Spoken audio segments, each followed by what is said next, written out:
오늘 우리에게 주신 하나님의 말씀은 에스겔서 45장 1절에서 8절입니다. 그러나 에스겔서 13번째 시간 2부로서 45장에서 46장 전체를 한다고 생각하시면 됩니다. 그 중에 군주에 관련된 것만 별도로 다루기로 하겠습니다. 제목을 다 함께 읽어보겠습니다. 에스겔 서론 13번째 시간, 하나님을 위한 예수 그리스도 성전 예배 중심의 하나님 나라 새판 짜기와 거룩한 백성들의 새 출발 2부. 아멘.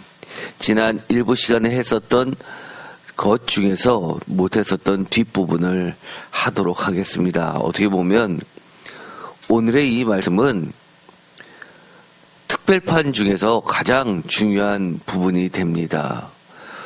제 자신이 생각하기에도 에스겔 전체 말씀 중에서 오늘 말씀이 시그니처 같은 말씀이 될 것입니다. 에스겔서 45장 18절에서 46장 15절까지는 전체적으로 지난 시간에도 말씀을 드렸지만 예배 규정에 대해서 설명하는 부분입니다. 성전, 예수 그리스도라고 말씀을 드렸습니다. 세상에서 인간의 손으로 지어지는 성전이 아니라 하나님께서 감추어 주셨던 하늘 성전을 보여주심으로써 예수 그리스도를 예표하는 것이라고 말씀을 드렸습니다. 성전을 보여주시면서 성전의 핵심인 예배에 관해서 자세히 말씀해 주고 계십니다. 성전, 오늘날로 치면 교회죠. 교회에서 예배 빼면 교회가 성립되겠습니까? 하나님 나라 가운데 하나님께 향한 하나님을 위한 예배 빠지면 하나님 나라라고 할 수 있습니까?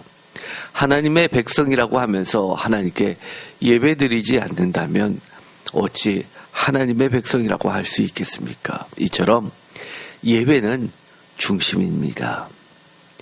예배를 나를 위해서 드리는 예배가 아니라 철저하게 하나님을 위한 예배가 되어야 하는 것입니다.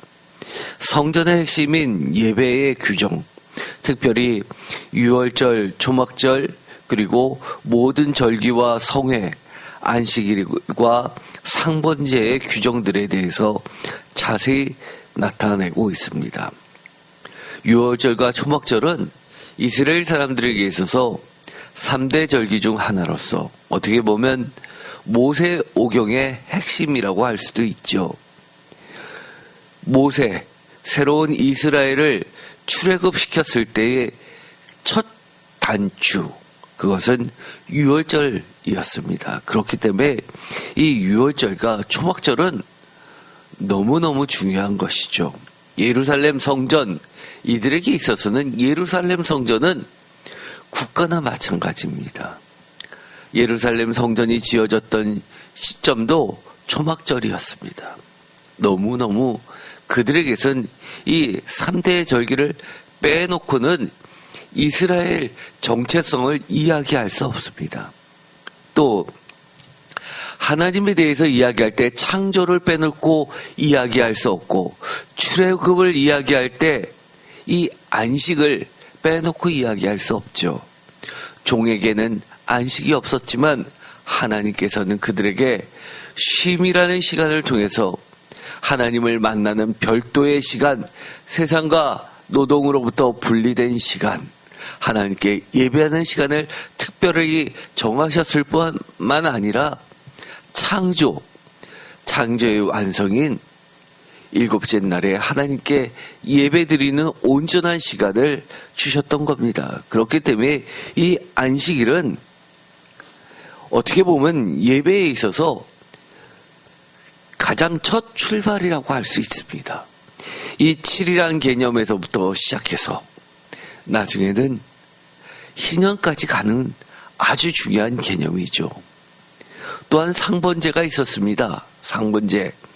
혹시 여러분 기억나십니까? 상번제가 가장 두드러진 성경 말씀이 어디에 나왔나요? 상번제에 대한 규정은 모세오경에 물론 나와 있지만 거기에는 상번제가 그렇게 두드러지지 않습니다. 성경에서 상번제가 가장 두드러진 것을 꼽자고 하면 바로 이겁니다. 시편입니다. 왜 그렇죠? 시편에서 전체 시편의 서론은 1편과 2편입니다. 그리고 나서 본론이라고 할 수 있는 것이 제1권의 3편부터 시작됐는데 3편, 4편, 5편, 6편 시편의 시작을 무엇으로 이야기하고 있습니까? 바로 상번제로 이야기합니다. 아침제사, 저녁제사, 아침제사, 저녁제사. 그렇기 때문에 시편이 무엇이냐라고 했을 때 예배 음악 찬양이었죠. 무엇을 가지고 이 시편을 본론으로부터 이야기하고 있냐면 바로 상번제입니다. 그만큼 매일매일 일상 중에 하나님께 예배하고 하나님을 만나고 하나님의 말씀을 듣고 하나님과 함께 교제하면서 항상 임마누엘 할 수 있게 하는 것, 예배를 통해서 하나님과 만나는 이 매일매일의 제사, 상번제 너무너무 중요하고 빼놓고 이야기할 수 없습니다. 그런데 오늘 에스겔서 45장에서부터 48장까지를 보면 여러 가지 단락으로 구분할 수 있습니다. 45장 18절에서 20절까지는 A라고 해서 한 해를 시작하는 성결 예식, 한 해를 시작하는 오늘날로 치자면 신년 예배라고 할 수 있습니다. 또 B는 45장 21절에서 24절까지 유월절, C는 45장 25절에 초막절, D는 46장 1절에서 12절까지 안식일과 월삭에 대해서 나옵니다. 그리고 46장 13절에서 15절까지는 E라고 해서 매일 드리는 제사 상번제에서 소개되고 있습니다. 그런데 이 에스겔서 하우라는 주석을 보면 여러 가지 예배가 소개되고 있지만 이 형식에 있어서는 모세 오경의 절기와 에스겔에 소개되고 있는 새 성전이 보여지고 나서 예배는 이렇게 드려라 라고 하나님께서 직접 말씀해 주시는 이 예배의 모습은 차이가 있다는 겁니다.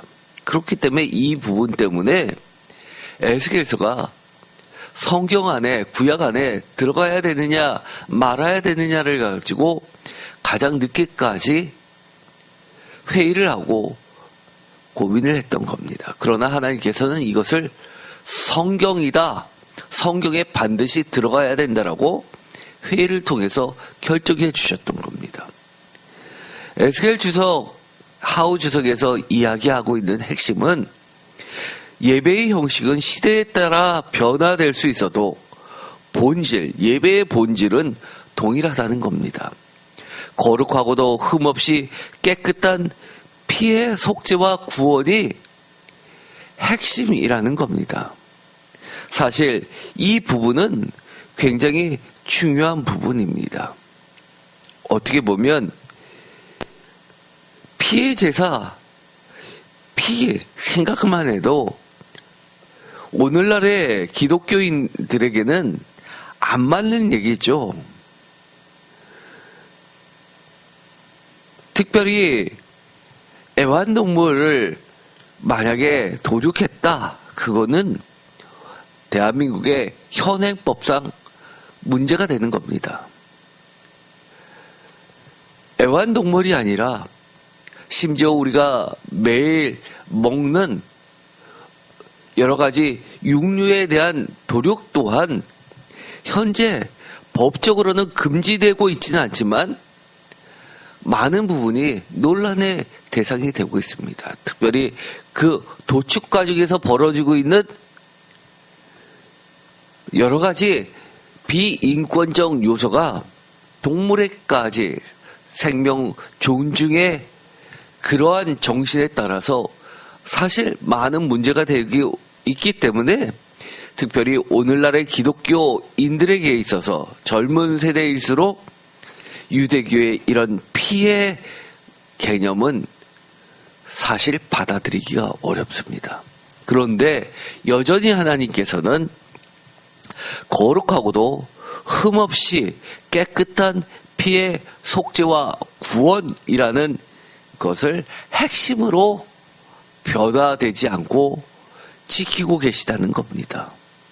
어떻게 보면 이것은 오늘날에 있어서 본질은 예수 그리스도의 속죄와 구원 또한 이처럼 흠없이 깨끗한 거룩한 피로 인한 속죄와 구원이라는 연장선 속에 놓여 있기 때문입니다.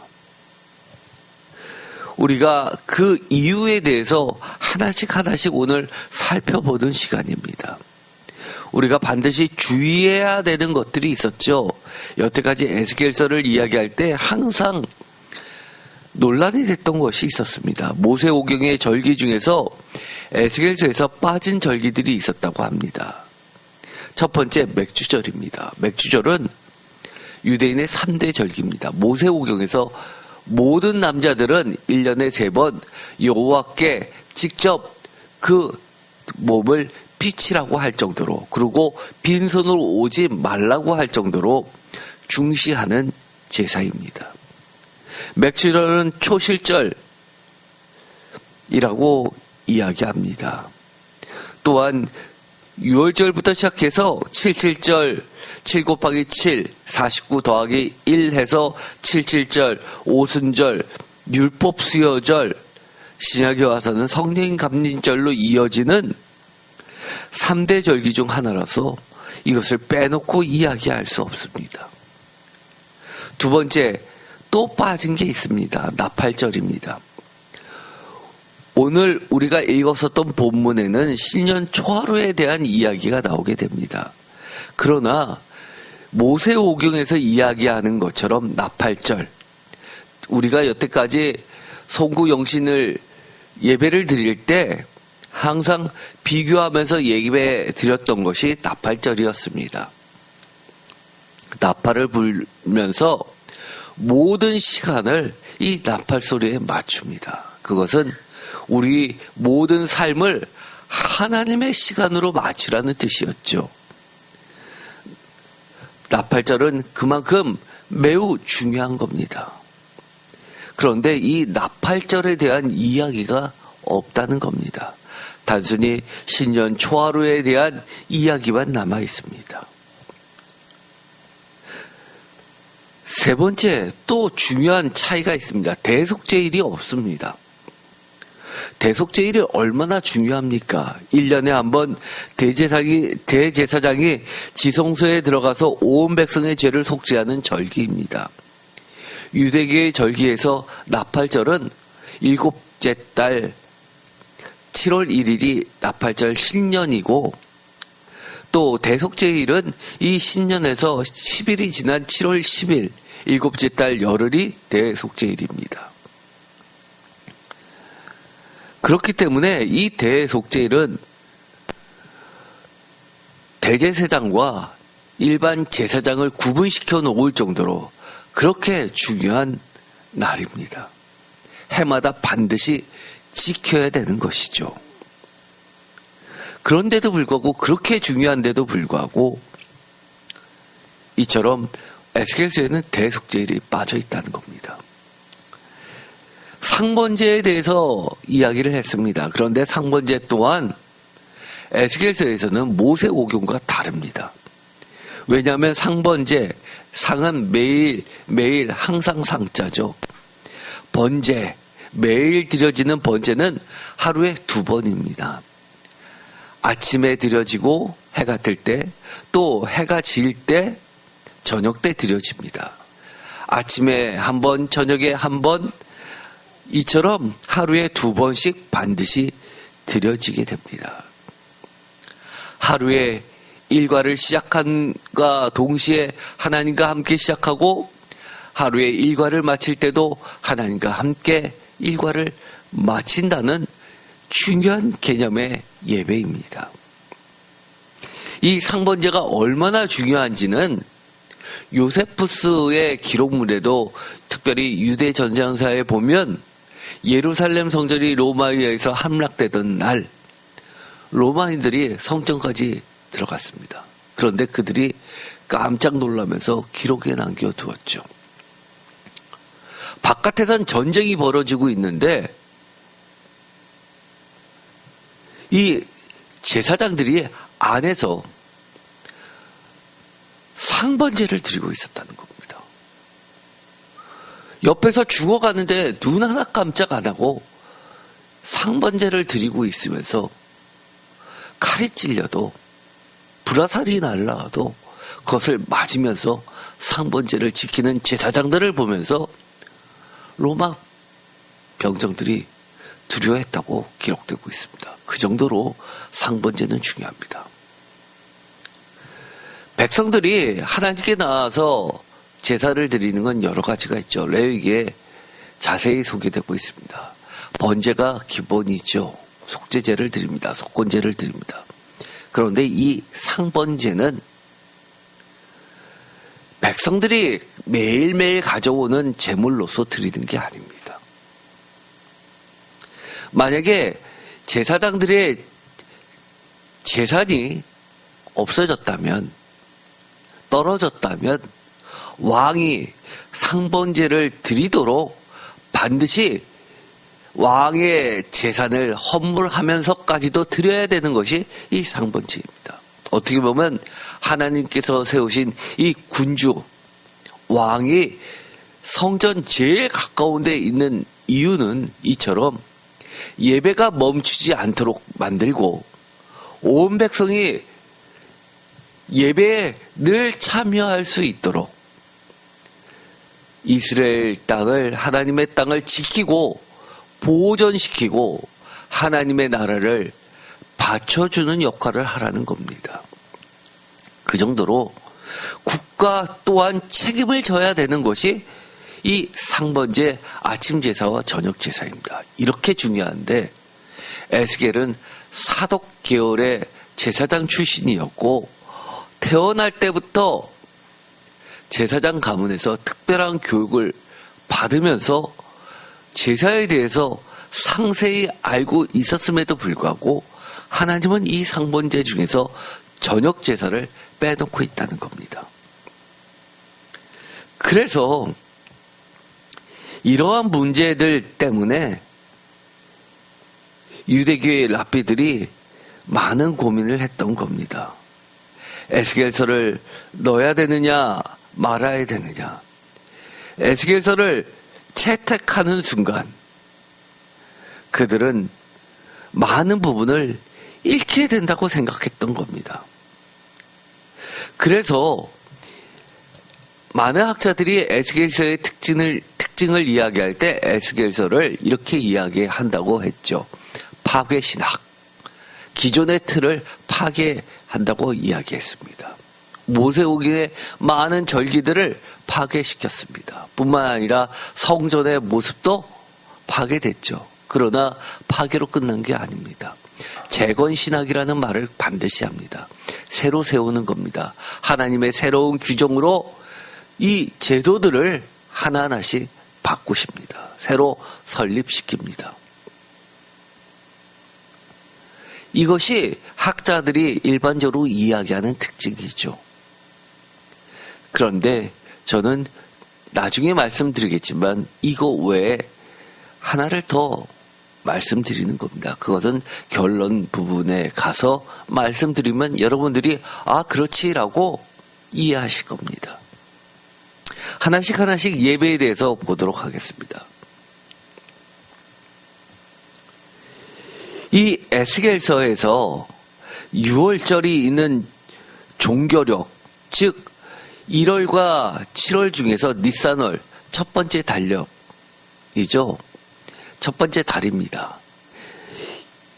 유대인들에게 있어서 왕들에 따라서 솔로몬 왕 같은 경우에는 초막절이 있는 7째 달을 정월로 삼았습니다. 시작달로 삼았습니다.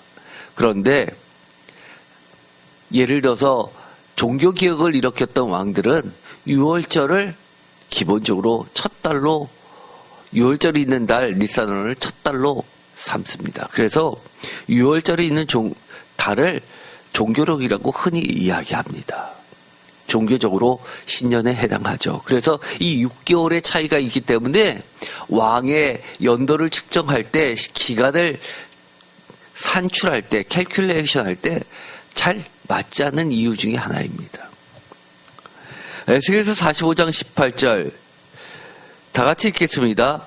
여호와께서 이같이 말씀하셨느니라.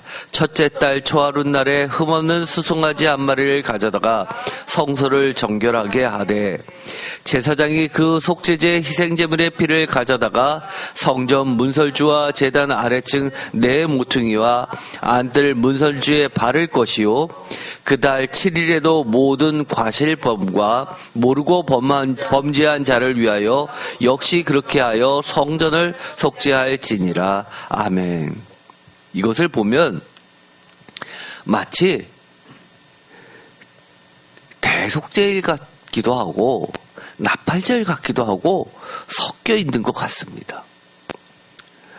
하나님께서 성전을 보여주시면서 예배를 하는 곳이 바로 성전이라고 이야기하면서, 이 예배는 하나님께 예배하는 거룩한 공동체들이 드릴 수 있고 하나님이 기뻐 받으시도록 제일 먼저 명령하신 것이 바로 제단을 거룩하게 하는 것입니다. 거룩하게 하려면 어떻게 해야 되죠? 하나님의 속성을 닮아서 깨끗하게 해야 되는데 인간의 손으로 깨끗하게 할 수 없죠. 하나님께서는 이 깨끗하게 하는 거룩한 피의 제사를 통해서 거룩하게 하시는데, 언제 하냐면 드려지는 모든 예배가 거룩하려면 그 전에 거룩한 과정을 이 신년에 하라는 겁니다. 그래서 많은 이들이 대충 에스겔서를 읽으면 이 45장 18절 이하의 말씀을 가지고 나팔절처럼 생각을 합니다. 그런데 여기서는 나팔절이라는 원어로, 히브리 원어로 표시되어 있지 않습니다. 이스라엘의 종교적 새해는 니산월에 시작하는데 오늘날의 이 로마력으로 하면 3, 4월에 해당합니다. 새해를 시작하면서 제일 먼저 성전 건물의 제단을 정결하게 해야 하는 것은 이미 설명드린 것처럼 거룩한 예배를 드리기 위함입니다. 만약에 이것이 제대로 안 됐다면 오염된 제단에 가까이 오는 백성들 모두가, 그리고 직접 예배를 안쪽에서 깊이 수행하는 제사장들 모두가 부정하게 되어 하나님께 거룩한 예배를 드릴 수 없기 때문입니다. 에스겔이 성전과 제단과 안뜰로 들어가는 문의 문설주를 언급하는 것을 봐서는 제사장들과 레위 사람들을 위한 여러 가지 규정들입니다. 일반인들이 출입할 수 없는 곳이기 때문이죠. 그렇다는 이야기는 일반인들보다도 이 거룩의 정도가 훨씬 더 엄격한 이들조차도 이처럼 해마다 신년에 거룩한 과정을 거쳐야 된다는 겁니다. 제사장은 새해 첫날 수송아지 한 마리를 속죄제, 정결제로 드립니다. 그래서 이것을 정결 예식이라고 이야기 많이 합니다. 19절에 수송아지의 피를 가져다 성전 문설주와 제단 아래층 네 모퉁이와 안뜰 문설주에 발라야 합니다. 문설주에 바르는 것은 특별히 출입 모두를 이야기하는 거죠. 마치 유월절에서도 피를 문설주에 바른 것처럼 그렇게 출입 모두를 이야기합니다.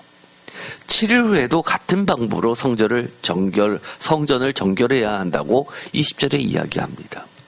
그러나 새해 첫날 이미 정결해진 성전과 제단을 왜 7일 후에 다시 정결해야 하는가라는 부분에 대해서는 학자들마다 난제로 꼽히고 있고, 어떤 이들은 이것을 조율을 하려고 하는 노력들을 합니다. 근거가 되는 것이 70인역 성경입니다. 70인역 성경은 주전 2세기 때 헬라어로 히브리어를 모르는 새로운 세대들을 향해서 만든 성경입니다. 그러다 보니까 7일 후라는 히브리 글자를 무엇으로 번역했냐 하면 7월 초하루에 라고 바꾸어 번역해 놓았습니다. 그래서 7월 초하루 하면 우리가 흔히 알고 있는 유대인의 절기 중에서 신년에 해당하는 나팔절과 같아지는 겁니다. 새해가 시작하는 달입니다. 그래서 7월 1일에 같은 예식을, 정결 예식을 반복하라는 것으로 이해한다고 주석을 답니다. 그러나 나팔절은 1년에 한 번 있었습니다. 7월 1일에 하고 1월 1일에 또 하고 두 번 할 수가 없죠. 저는 그래서 히브리어 원문이 여기서 우선돼야 되는 게 맞다라고 봅니다. 그렇다는 이야기는 모세오경의 이 나팔절과 에스겔서의 이 신년절기는 근본적으로 다르다는 이야기입니다. 그것에 대해서는 추후 설명을 드리도록 하겠습니다. 제가 여러분들께서 궁금하시면 흔히 인터넷 자료를 많이 찾아봅니다. 그러나 조심하라고 그랬죠. 인터넷 자료는 정확하지 않은 비학문적인 이야기들이 너무 많이 돌아다닙니다. 그러다 보니까 그럴싸하면 그것을 여기저기서 카피해서 이야기합니다. 굉장히 조심해야 됩니다. 예를 들어서 이 나팔절하고 대속죄일, 아까 이야기했던 7월 첫날이라고 7월 1일이라고 70인역에서 바꿔서 이야기했었던 것, 이것들은 사실 대속죄일 같은 경우도 나와 있지 않습니다. 왜 그러냐 하면 신년의 정월의 정결 예식이 대속죄일을 대체한다고 보았다고 나와 있습니다. 그러나 이것 맞지 않는다고 이미 말씀을 드렸죠. 또 이렇게 나팔절도 빠져 있고 대속죄일도 빠져 있는 것은 새로운 예배 질서의 제정신약이라고 하는데 연일의 대제사장만 지성소에 들어가서 온 백성을 위해 속죄하는 전통적인 대속죄일 규정이 보이지 않는 이유는 이런 이야기를 많이 합니다.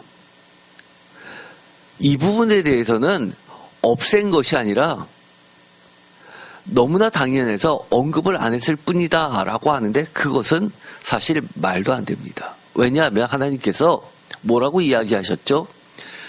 모든 것을 주의해서 보는데 어떻게 주의하라고 했습니까? 마크를 달듯이 꼼꼼하게 하나하나씩 다 보고 설명하라고 했는데 이 부분을 생략했을까요? 아유, 그런 일은 에스겔의 지금까지 모습을 보아서 상상할 수 없는 이야기입니다. 또 이런 해석도 내놓습니다. 종말론적 이해로서 봐야 된다. 그렇지만 이것이 왜 빠졌는지에 대해서는 설명이 부족합니다. 그러나 저는 이것을 이렇게 이야기합니다. 특별히 나팔절이 빠지고 그리고 또 이 나팔절과 관련돼서 70인역에서 대속죄일이 빠진 이유, 나팔절이라는 게 뭡니까? 에스겔서에 보면 주로 나팔 이야기가 등장하는 게 종말론적인 파수꾼 이야기일 때, 심판이 다가올 때 이 나팔을 부는 장면이 나오게 됩니다. 에스겔서에는 유일하게 나팔이 소개되고 있는 것이 바로 종말론적 경고성이죠. 종말론적 의미로서 해석했는데 요한계시록에 보면 이런 말씀이 나옵니다. 요한계시록 21장 1절 또 내가 새하늘과 새 땅을 보니 처음 하늘과 처음 땅이 없어졌고 바다도 다시 있지 않더라. 또 내가 보매 거룩한 성 새 예루살렘이 하나님께로부터 하늘에서 내려오니 그 준비한 것이 신부가 남편을 위하여 단장한 것 같더라. 3절 내가 들으니 보좌에서 큰 음성이 나서 이르되 보라 하나님의 장막이 사람들과 함께 있음에 하나님이 그들과 함께 계시리니 그들은 하나님의 백성이 되고 하나님은 친히 그들과 함께 계셔서 4절 모든 눈물을 그 눈에서 닦아주시니 다시는 사망이 없고 애통하는 것이나 곡하는 것이나 아픈 것이 다시 있지 아니하리니 처음 것들이 다 지나갔음이라. 5절 보좌에 앉으신 이가 이르시되 보라 다 같이 읽겠습니다. 내가 만물을 새롭게 하노라 하시고 또 이르시되 이 말은 신실하고 참되니 기록하라 하시고 또 내게 말씀하시되 이루었도다. 나는 알파와 오메가요 처음과 마지막이라. 내가 생명수 샘물을 목마른 자에게 값없이 주리니. 아멘.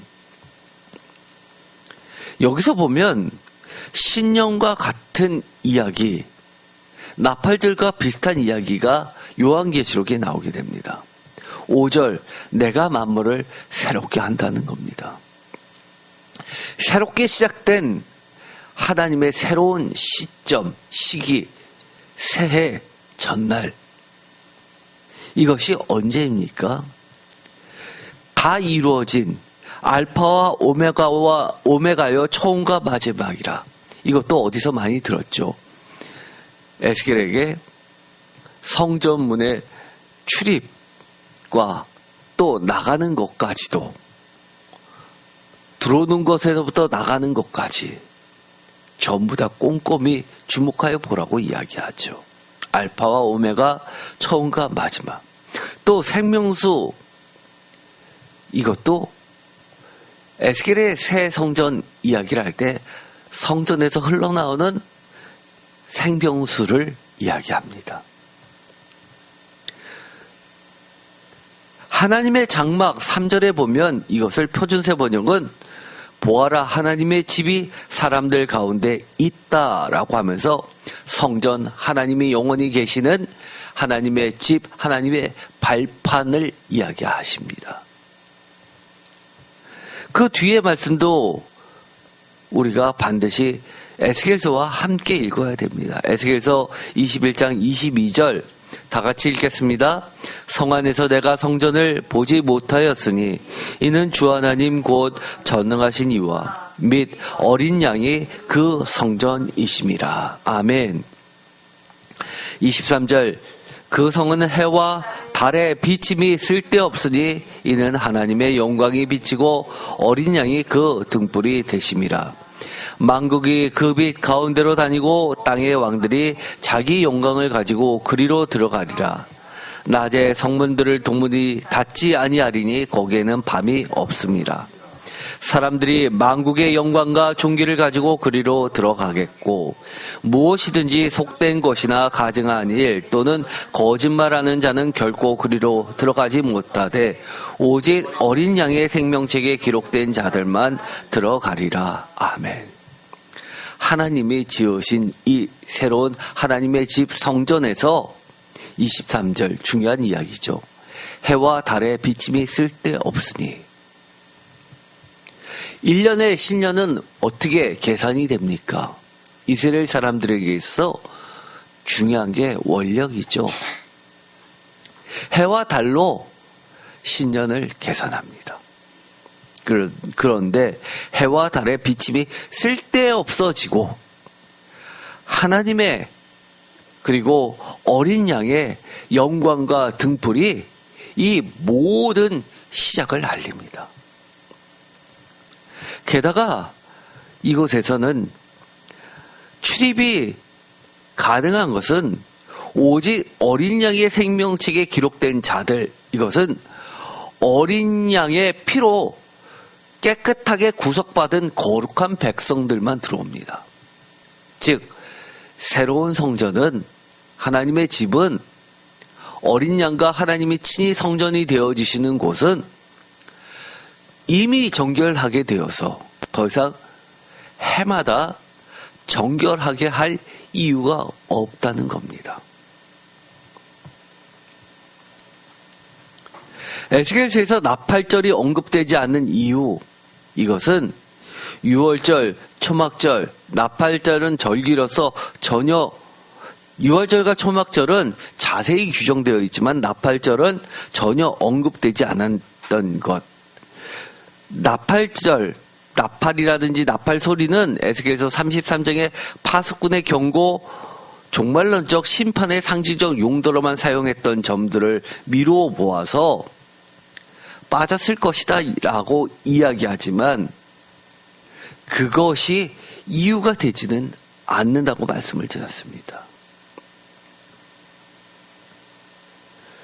그래서 저는 이렇게 결론을 냅니다. 요한계시록에 나왔던 이 하늘 성전을 직접 보여주신 것이나 에스겔에게 보여주신 하늘 성전이라 사실 동일한 성전입니다. 다른 말로 이야기하면 뭐죠? 예수 그리스도 어린 양이 성전이 되심을 에스겔에게 보여주신 겁니다. 그렇다는 이야기는 새로운 날은 예수 그리스도께서 오시고 하나님 나라를 완성하신 첫날이고 예수 그리스도의 피로 이미 거룩해진 날을 상징하고 있습니다. 그렇기 때문에 이미 깨끗하게 되어 있는 그런 예수 그리스도의 거룩한 부활, 그래서 7년 초하루에 깨끗한 정결 의식이 이루어지고 7일 후에 또다시 정결하게 되는 것, 어떤 개념이었죠? 요한복음에 보면 가나의 혼인잔치도 새로운 7일을 이야기합니다. 또 요한복음에 보면 안식 후 첫날 해서 예수님께서 부활하신 몸으로 제자들에게 나타나면서 숨을 내쉬면서 새로운 생명을 불어넣어 주시는 시간입니다. 그렇기 때문에 이 에스겔의 새 성전은 예수님을 상징하고 있고 신년절, 흔히 이야기하는 나팔절은 존재할 수가 없는 겁니다. 이것은 예수 그리스도를 의미하는 겁니다. 대속죄일도 마찬가지 개념입니다.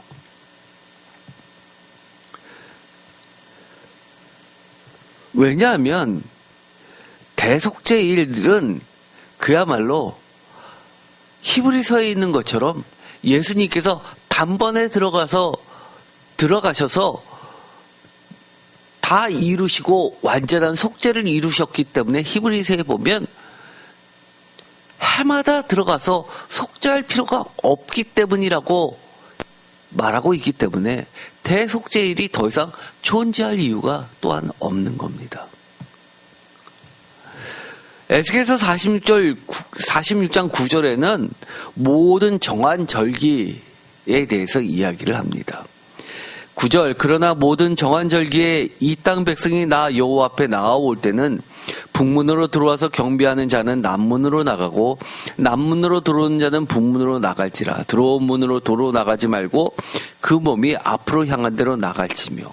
이것은 서로 혼란을 방지하는 질서정연한 모습을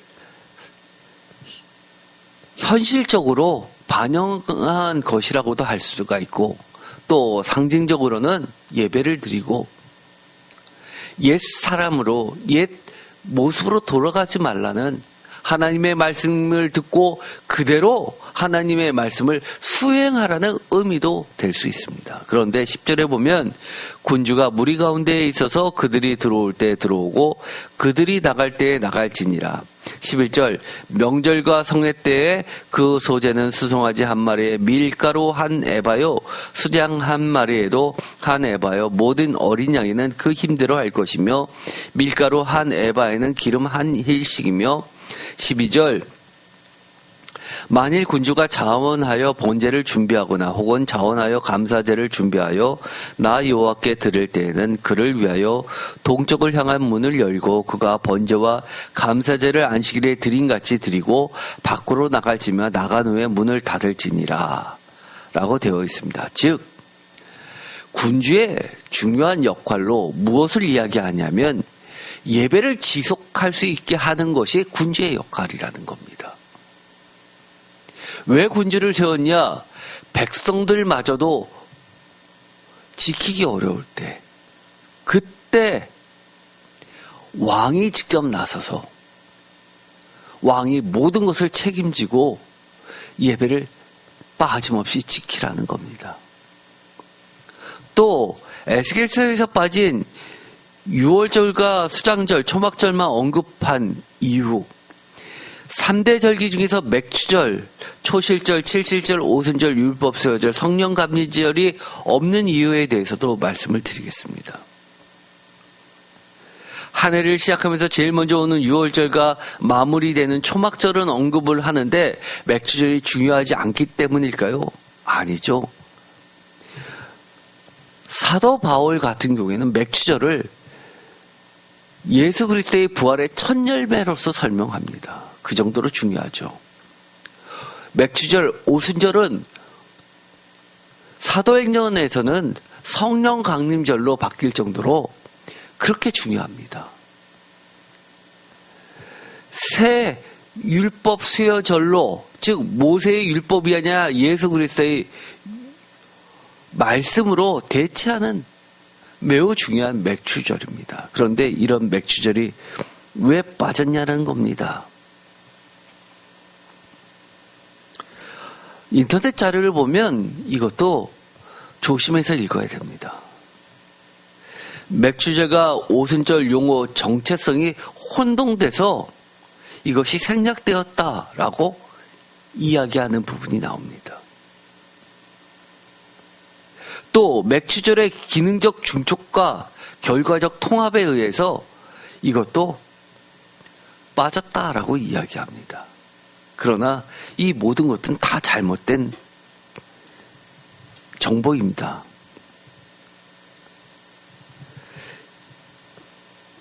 또 아주 대표적으로 잘못된 것이 신약에서 오순절 성령감림절의 예언적 전조로 해석되기 때문에 오순절 절기에 대한 직접적인 언급과 제정은 존재하지 않고 그저 전조, 예정 정도로만 했기 때문에 여기서 에스겔은 구약이기 때문에 언급하지 않는다고 이야기합니다. 이것도 매우 잘못된 정보입니다. 다 이런 것들은 우리가 지워야 됩니다.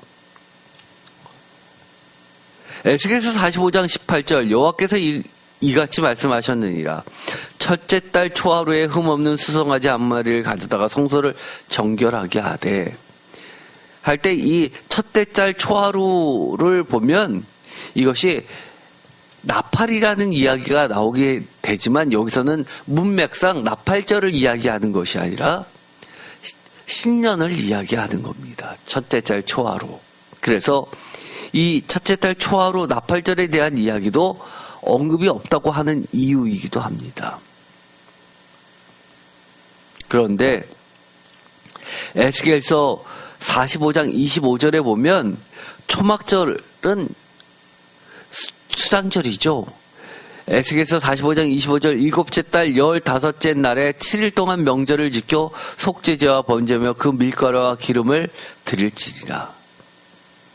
7월 15일에는 일주일 동안 수장절을 지키게 됩니다. 레위기 23장 39절에서 44절, 신명기 16장 13절, 16절. 그리고 이때 드리는 예배는 속죄제이고 그만큼 속죄를 강조하게 됩니다. 그리고 나서 안식일과 초하루에 대한 언급은 나오게 되죠. 안식일, 에스겔서 46장 1절 주 여호와께서 이같이 말씀하셨느니라.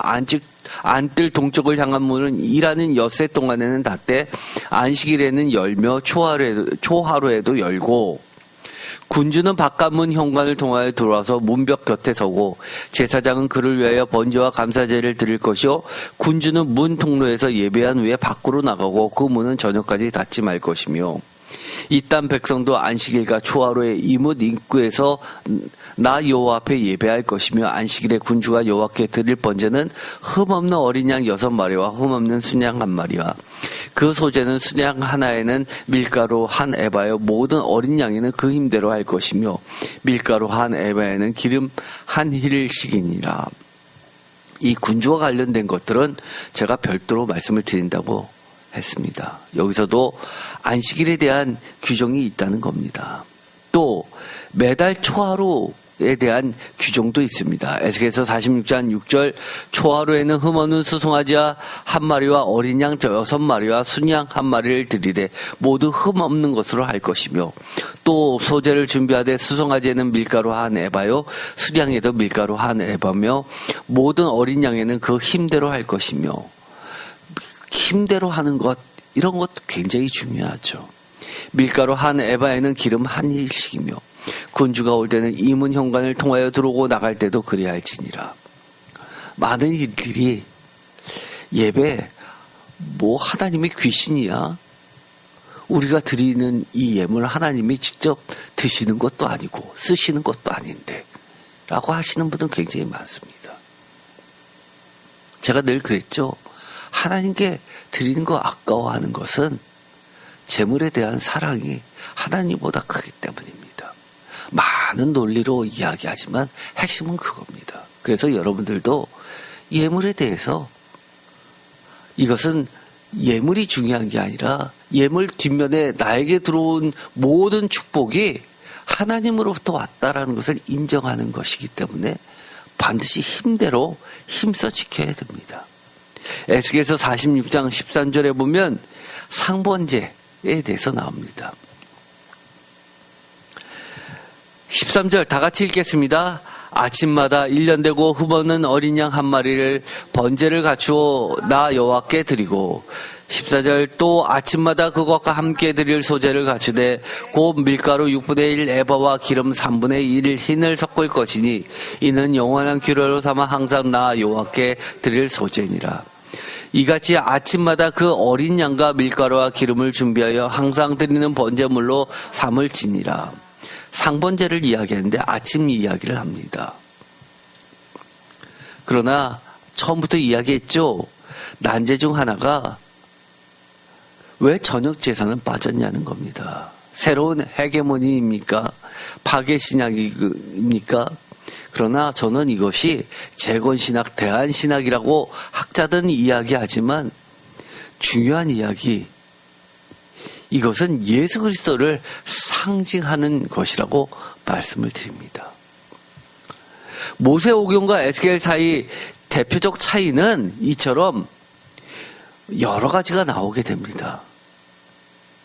예를 들어서 모세의 규정에는 제사장 집안은 아론의 후손 출애굽기 28장에 나와 있는데 에스겔에서는 에스겔서 40장 46절, 43장 19절, 44장 15절에 사독의 집안으로 규정하고 있죠. 의복도 모세의 규정에는 금과 염색과 모직과 고급스러운 도표 출애굽기 28장에 나와 있지만 에스겔서 44장 17절과 17절에서 19절까지는 아주 깨끗한 세마표 평범한 도포입니다. 성전 기구는 법궤와 촛대와 기름과 진설병 이런 것은 출애굽기 25장에 언급되어 있는데 에스겔에서는 이 부분들이 다 빠져 있습니다. 초하루의 제물도 숫자가 틀립니다. 모세의 규정에서는 민수기 28장 11절에는 소 2마리인데 에스겔서 46장 6절에서 7절까지는 한 마리고 순양도 모세오경에서는 한 마리인데 이 에스겔서에서는 순양이 한 마리이지만 양으로 6마리 그리고 모세오경에서는 새끼 순양 7마리로 바뀌고 있다는 겁니다. 이처럼 완전히 저녁 제사 얘기도 빠져 있습니다.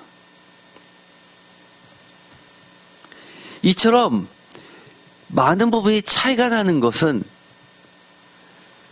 특별히 상번제에서 저녁 제사가 왜 빠졌냐라고 했을 때 아까도 이야기했지만 요한계시록 22장에 보면 5절에 다 같이 읽겠습니다. 다시 밤이 없겠고 등불과 햇빛이 쓸데없으니 이는 주 하나님이 그들에게 빛이심이라. 그들이 새삼토록 왕노릇하리라 라는 이 부분이 매우 중요하다고 저는 봅니다. 뭐가 없다고요? 새로운 예수님이 성전이 되시는 어린 양이 성전이 되시는 곳에서는 밤이었기 때문입니다. 그러면 왜 아침은 있습니까? 매일매일이라는 뜻입니다. 날마다 새롭게라는 뜻입니다. 그러나 기본적으로 밤은 여러 가지 악을 상징하고 거짓을 상징하고 어둠을 상징하기 때문에 밤이 없다고 이야기를 하는 겁니다. 또 대속죄일이 왜 빠졌냐라고 했을 때 1년에 한 번 대제사장이 지성소에 들어가 온 백성의 죄를 속죄하는 절기 이처럼 중요한데도 불구하고 이것은 상징적으로 사견이라고 제가 말은 했지만 논문에 발표된 것이 아니기 때문에 제가 사견이라는 말을 붙였지, 엄격히 이야기하면 예배 시간에 설교 가운데 저희 신앙 고백입니다. 믿음의 고백으로 말하자면 예수 그리스도 십자가 사건으로 영원한 대제사장이 되셔서 유일한 일회로 완성되었기 때문에 더 이상 대속죄일은 의미가 없어지기 때문입니다.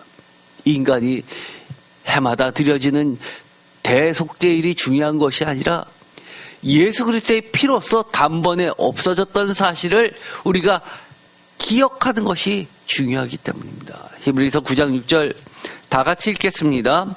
이 모든 것을 이같이 예비하였으니 제사장들이 항상 첫 장막에 들어가 섬기는 예식을 행하고 오직 둘째 장막은 대제사장이 홀로 1년에 한 번 들어가되 자기와 백성의 허물을 위하여 드리는 피 없이는 아니하나니 성령이 이로써 보이는 것은 첫 장막이 서 있을 동안에는 성소에 들어가는 길이 아직 나타나지 아니한 것이라. 이 장막은 현재까지 비우니 이에 따라 드리는 예물과 제사는 섬기는 자를 그 양심상 온전하게 할 수 없나니 이런 것은 먹고 마시는 것과 여러 가지 씻는 것과 함께 육체의 예법일 뿐이며 개혁할 때까지 맡겨둔 것이니라. 그리스도께서는 장래 좋은 일의 대제사장으로 오사 손으로 짓지 아니한 것 곧 이 창조에 속하지 아니한 더 크고 온전한 장목으로 말미암아 염소와 송아지의 피로 하지 아니하고 오직 자기의 피로 영원한 속죄를 이루사 단번에 성소에 들어가셨느니라. 염소와 황소의 피와 및 암송아지의 죄를 부정한 자에게 뿌려 그 육체를 정결하게 하여 거룩하게 하거든 하물며 영원하신 성령으로 말미암아 흠없는 자기를 하나님께 드린 그리스도의 피가 어찌 너희 양심을 죽은 행실에서 깨끗하게 하고 살아계신 하나님을 섬기게 하지 못하겠느냐. 이로 말미암아 그는 새 언약의 중보자시니 이는 첫 언약 때에 범한 죄에서 속량하려고 죽으사 부르심을 입은 자로 하여금 영원한 기업의 약속을 얻게 하려 하심이라. 아멘. 뭐라고요? 대속죄일이 해마다 필요하다고요? 아니요. 예수 그리스도의 십자가의 피로써 이미 완성되었다고 이야기합니다. 그래서 없는 겁니다. 우리가 지금까지 에스겔서에 모세오경, 구약에서 성경이 뭐냐라고 했을 때 사두개파들은 모세오경만이 성경이라고 이야기했습니다. 그 정도로 모세오경은 성경 중에 성경이라고 하는 겁니다. 성경의 꽃이라고 하는 겁니다. 그럼에도 불구하고 에스겔서 구약 성경이죠. 하나님께서 포로 이후에 새로운 출애굽으로 온 이스라엘 새 백성을 새롭게 하실 때 그때 성전에서 드릴 예배는 이런 것이다 라고 하시면서 말씀하신 거에는 이런 것들이 빠졌다는 겁니다. 그래서 시대마다 하나님을 위한 예배와 성전의 형식은 변화될 수 있어서 본질은 동일한 예수 그리스도의 거룩하고도 흠없이 깨끗한 피의 속죄와 구원이 핵심이며 맥주절은 예수 그리스도의 부활의 영원한 새 생명과 신령한 몸과 새 영인 성령을 상징하는 것으로 바뀌었기 때문에 맥주절이 빠진 겁니다. 성령 강림절이죠. 예수 그리스도의 부활의 몸 사도 바울이 이야기했죠. 첫 열매라고요. 우리도 그렇게 변화된다고 이야기합니다. 나팔절 신년 초하루 요한계시록에서는 새롭게 하시는 첫날이 예수 그리스도의 어린 양의 나라의 첫날입니다. 그날은 예수 그리스도께서 오심으로써 이미 제가 뭐라고 이야기했죠? 시작되었다고 이야기했습니다. 완성되는 시점은 우리가 하나님 앞으로 눈과 눈이 마주하면서 예수 그리스도를 바라보는 날이 될 겁니다. 출입, 처음 들어가고 나오는 모든 날, 예수께서 오신 새 시대의 첫날이 나팔절이요, 예수 그리스도를 영접한 나의 신앙의 고백의 날이 첫날, 새날, 초하루, 신년이 되는 겁니다. 그날이 어떤 날입니까? 내가 새롭게 태어난 날입니다. 새날입니다. 전에는 여러분들이 예수님을 몰랐습니다. 그러나 예수님을 만나고 여러분의 하나님 앞에서 기록되는 첫 날, 첫 시간은 예수 그리스도를 구주로 고백한 날이 되는 겁니다. 새 날이 되는 겁니다. 그렇기 때문에 나팔절이 없어지는 겁니다. 에스겔서 45장 18절에서 20절까지 첫째 달 초하루 종교력 신년이 70인역에서는 아까도 이야기했죠. 첫째 달을 일곱째 달로 바꾸어 번역하여서 유대교 전통에 6월절이 있는 1월이 아닌 초막절이 있는 7월로 해석하고 있습니다. 아마 전통의 조화를 위한 해석으로 보이지만 저는 이것이 맞다고 보지 않는다고 말씀을 드렸죠. 모세오경의 나팔절 일곱째 달 초하루 7월 1일 또는 대속제일 일곱째 달 열흘 7월 10일 혼돈에서 빠뜨렸을까요? 중복되니까 성격이 비슷하니까 뺐을까요? 그렇지 않습니다. 막 하면서 꼼꼼히 주의해서 보라고 한 하나님의 명령을 에스겔이 놓칠 리가 없기 때문입니다. 즉 이것과는 다른 개념의 첫째 달 초하루의 6월절을 거룩하게 준비하는 개념이 더욱 강하다는 이야기입니다. 6월절이 뭡니까? 여러분의 6월절이 뭡니까? 내가 죄에서 해방된 날입니다. 죄의 종으로부터 나온 날입니다. 내가 구원받은 날입니다. 예수님을 만난 첫날입니다.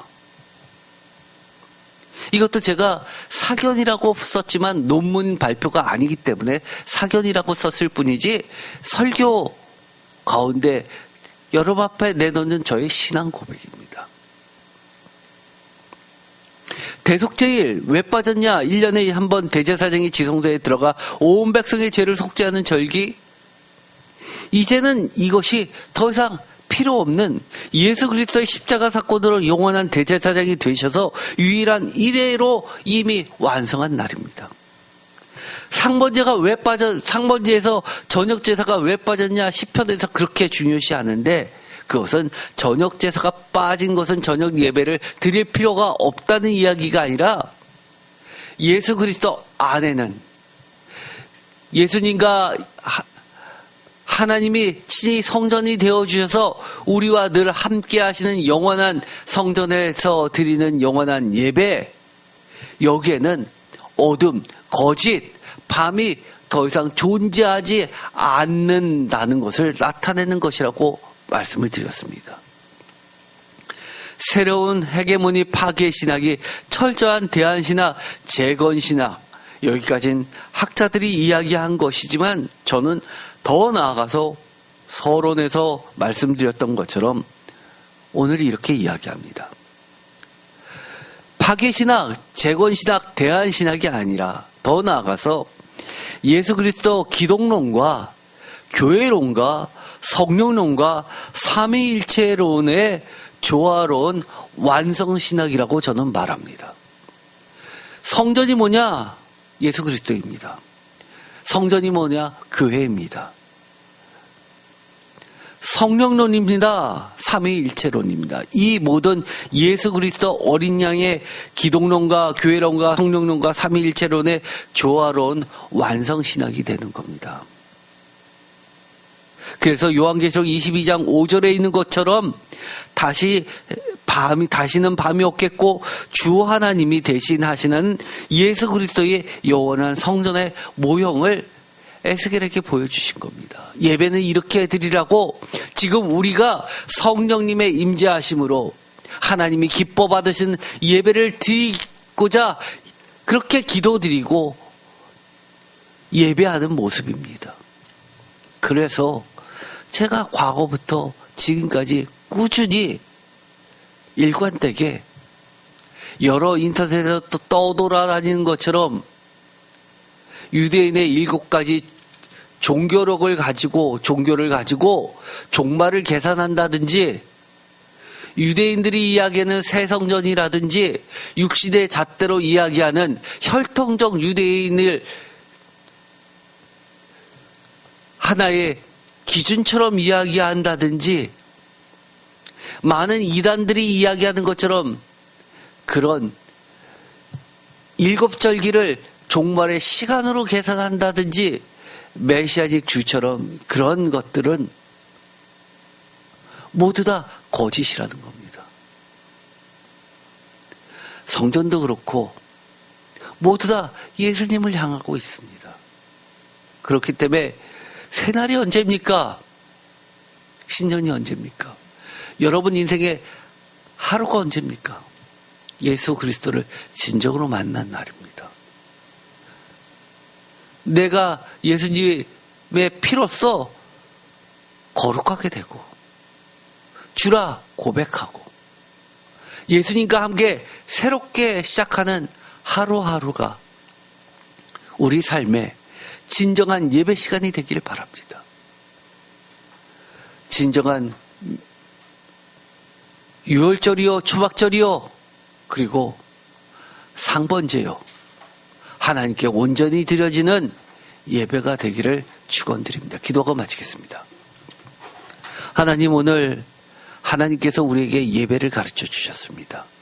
모두가 다 완성될 하나님과 어린 양이 친히 성전이 되어 주시고 예배하는 모습을 가르쳐 주셨습니다. 우리 삶이 그리스도 중심, 하나님 중심, 성경 중심, 예배 중심, 교회 중심, 성령 중심이 되게 하나님의 말씀 중심, 예수님의 말씀 중심, 성경 말씀 중심 되게 하여 주시옵소서. 거짓한 세상의 그럴싸한 논리에 휩쓸리지 않게 하시고 성령님이 가득한 예배를 통하여 들려지는 하나님의 말씀만을, 예수 그리스도의 말씀만을 쫓아가게 하여 주옵소서. 예수 그리스도의 이름으로 기도드립니다. 아멘.